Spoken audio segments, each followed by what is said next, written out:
Bulb adapter ಮತ್ತು switch adapter use ಮಾಡ್ಕೊಂಡು ಈ ಪ್ರಾಜೆಕ್ಟ್ ಮಾಡಿದ್ದೀವಿ. ಇದು ಹೇಗೆ ವರ್ಕ್ ಆಗುತ್ತೆ ಅಂದರೆ ಕ್ಲ್ಯಾಪ್ ಮಾಡೋದು ಸೌಂಡ್ ಮಾಡೋದು ವರ್ಕ್ ಆಗುತ್ತೆ. ಆನ್ ಮಾಡ್ಬೋದು, ಆಫ್ ಮಾಡ್ಬೋದು. ಎಸ್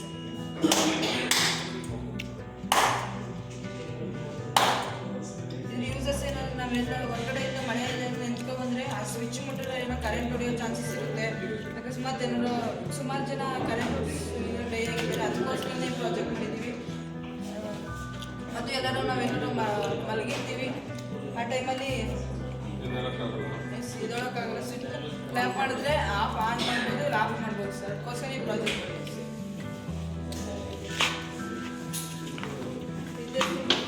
ಓವರ್ಲೋಡ್ ಅಲರ್ಟ್ ಸಿಸ್ಟಮ್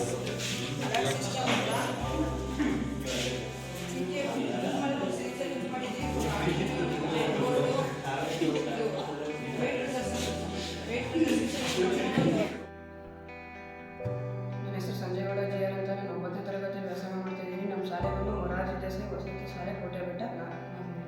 ನನ್ನ ಹೆಸರು ಉಜ್ವಲ್ ಕೇರ್ ಅಂತೇಳಿ 8ನೇ ತರಗತಿ ಓದ್ತಾ ಇದ್ದೀನಿ. ನಮ್ಮ ಶಾಲೆ ಹೆಸರು MDRS. ನಾವಿಬ್ಬರು ಸೇರಿ ಒಂದು ಪ್ರಾಜೆಕ್ಟ್ ಮಾಡಿದ್ವಿ. ಇದು ಬಂದು ಸ್ಮಾರ್ಟ್ ಡಸ್ಟ್ಬಿನ್ ಅಂತ ಹೇಳಿ. ಮೊದಲಿಗೆ ನಾವು ನಿಮ್ಗೆ ಗೊತ್ತಿರ್ಬೋದು, ನಮ್ಮ ದೇಶದಲ್ಲಿ ಜನಸಂಖ್ಯೆ ಜಾಸ್ತಿ ಆಗ್ತಾ ಇರೋ ಕಾರಣ ಅವ್ರು ಯೂಸ್ ಮಾಡಿ ಬಿಸೋದಂಥ ಕಸಗಳು ಕೂಡ ಹೆಚ್ಚುತ್ತಾ ಹೋಗ್ತಾ ಇದೆ. ಹಾಗಾಗಿ ಅವ್ರು ಯೂಸ್ ಮಾಡೋ ಬಿಸೋದಂಥ ಕಸಗಳಿಂದ ತುಂಬ ಮನುಷ್ಯರಿಗೆ ತುಂಬ ಹಲವಾರು ರೋಗಗಳು ಉಂಟಾಗ್ತವೆ. ಈ ರೀತಿ ರೋಗಗಳನ್ನ ತಡೆಗಟ್ಟಲಿಕ್ಕೆ ಮತ್ತು ಅವ್ರು ಯೂಸ್ ಮಾಡಿದಂಥ ಬಿಸಾಕಂಥ ಕಸಗಳು ಪರಿಸರಕ್ಕೆ ಮಾಲಿನ್ಯ ಉಂಟು ಮಾಡ್ತವೆ. ಈ ರೀತಿ ಮಾಲಿನ್ಯವನ್ನು ತಡೆಯಲಿಕ್ಕೆ ನಾವೊಂದು ಡಸ್ಟ್ಬಿನ್ನ ತಯಾರು ಮಾಡಿದ್ವಿ. ಈ ಡಸ್ಟ್ಬಿನ್ ಏನಪ್ಪ ಅಂದರೆ ಇದು ಬಂದು ಮೊದಲಿಗೆ ನಾವು ಸೆನ್ಸರ್ ಮತ್ತು ಆರ್ಡಿನೋ ಬೋರ್ಡ್ಗಳನ್ನ ಯೂಸ್ ಮಾಡಿರ್ತೀವಿ. ಇದು ಬಂದು ಅಲ್ಟ್ರಾಸಾನಿಕ್ ಸೆನ್ಸರ್ ಅಂತ ಹೇಳಿ ಈ ಅಲ್ಟ್ರಾಸಾನಿಕ್ ಸೆನ್ಸರ್ನ ನಾವು ಆರ್ಡಿನೋ ಬೋರ್ಡ್ಗೆ ಫಿಕ್ಸ್ ಮಾಡಿರ್ತೀವಿ. ಆರ್ಡಿನೋ ಬೋರ್ಡಲ್ಲಿ ಮೈಕ್ರೋ ಕಂಟ್ರೋಲರ್ ಸಾಫ್ಟ್ವೇರ್ ಚಿಪ್ ಅಂತ ಇರುತ್ತೆ.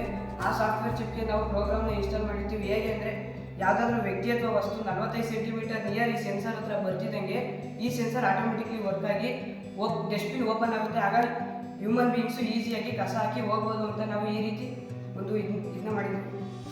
ಇದು ಬಂದು 45 ಸೆಂಟಿಮೀಟರಲ್ಲಿ ಯಾವುದೇ ವ್ಯಕ್ತಿ ಕಸ ಇಟ್ಕೊಂಡು ಬರ್ತಿದ್ರೆ ಆಟೋಮೆಟಿಕ್ಕಾಗಿ ಓಪನ್ ಆಗುತ್ತೆ. ಮತ್ತು ಕಸ ಹೋಗ್ತಿದ್ದಂಗೆ ಒಂದು 2-3